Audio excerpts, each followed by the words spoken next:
we've talked a lot about leadership, transitioning into being a founder. We've talked about power, letting go, common mistakes.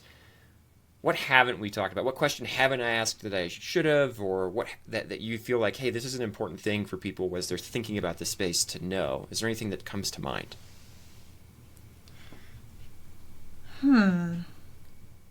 That's a massive question just to end with. Anything else? Universal So, truths. so now that we've finished the trunk, I'm just gonna branch into all the Yeah, tree. all Like the other let's go. things.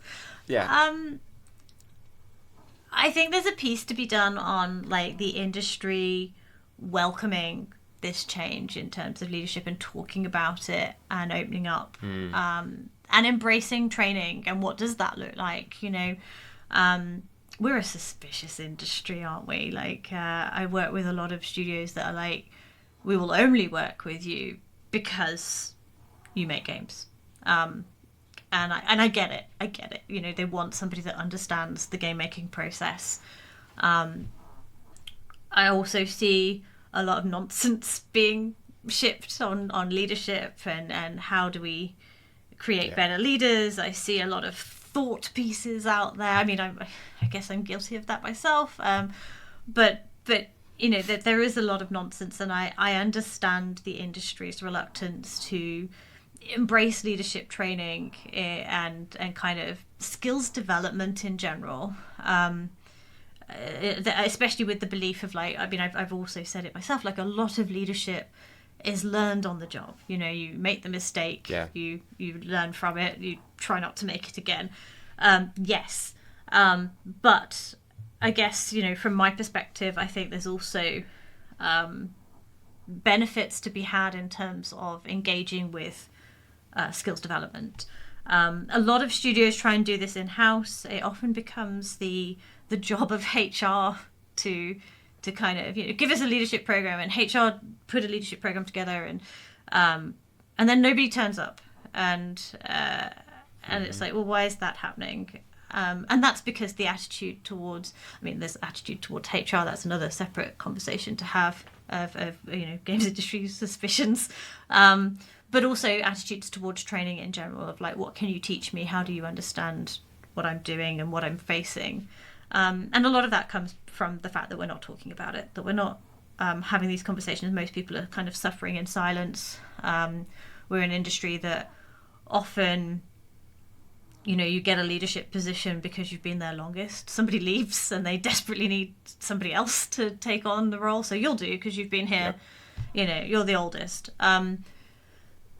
So I think, in order for this to kind of all make sense and come together, we also have to ask the industry to start to be accepting and make those changes and be aware of it. I'm also aware that, when funding is in the state that it is, this is the last thing people budget for. So this could be expensive. It can be scary to bring in a coach or bring in a trainer, or even start to have these conversations even as a studio.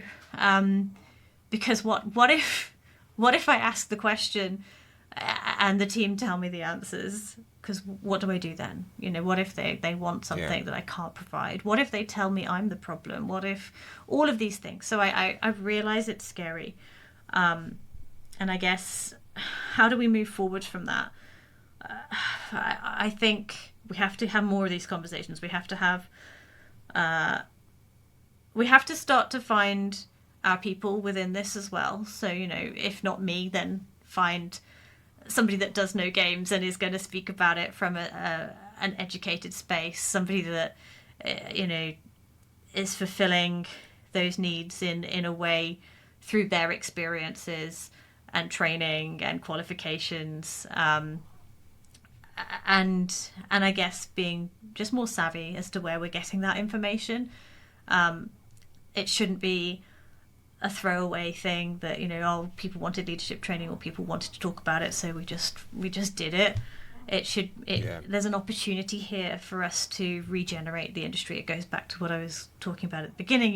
In times where it's really grim, there is also opportunity to bring about change. There's opportunity to do things differently, to welcome different practices and try something new.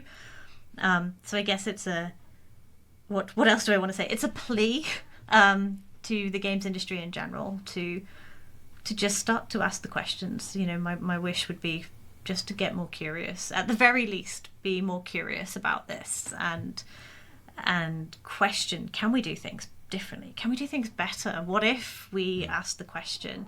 You don't have to ask it. What if you asked it? What if you did? What are the risks? Why is that interesting? What are we afraid of? Why aren't we asking that question? So it's very wishy-washy. No, I love it though. I mean, we're both people who train leaders in game development, so it's somewhat self-serving, and simultaneously, my goodness, is this the issue? As you've gone out and seen all these different companies, as I've gone out and seen all these different companies, like we've talked about this outside of the podcast, that there's such an opportunity here. And, look, yep, there's a chance that you and I are both wrong, and that we're both crazies out here thinking that, like, better leadership would make a huge difference.